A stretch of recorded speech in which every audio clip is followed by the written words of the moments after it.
Buonasera a tutti ragazzi, nei prossimi giorni ci sarà,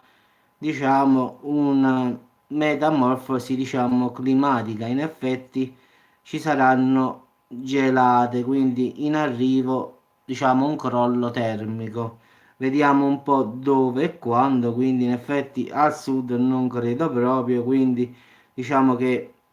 ci sarà una caduta libera di 10, diciamo, gradi centigradi rispetto a questi giorni. Quindi diciamo che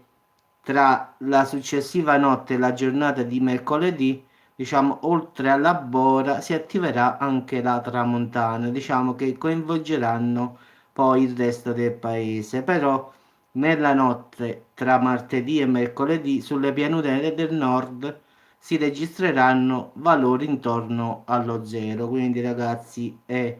al nord, quindi anche al di sotto dello zero su alcune aree della pianura padana e ciò comporterà ragazzi giustamente estese gelate non solo sui rilievi ma anche in pianura, quindi diciamo che nonostante il quadro meteorologico risulterà, diciamo,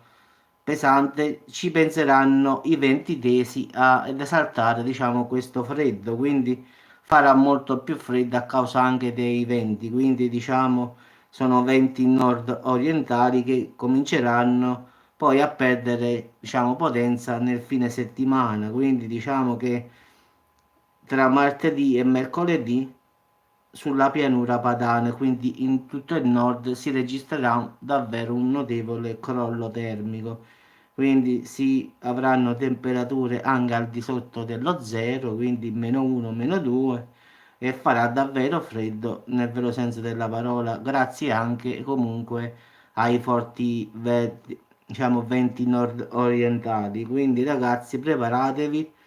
e diciamo che poi la Bora colpirà le regioni settentrionali. Già sentire Bora già a me mi fa paura perché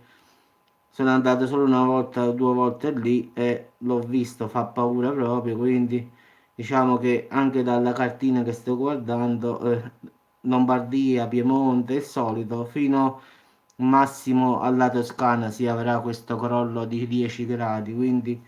invece dal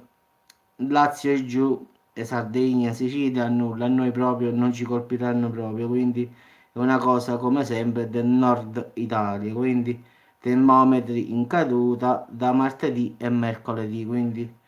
prepariamo, anzi preparatevi per domani e dopodomani, quindi 2 giorni incomincerà a fare davvero freddo. Vi auguro buona serata ragazzi e poi vedremo domani che succederà. Ciao a tutti.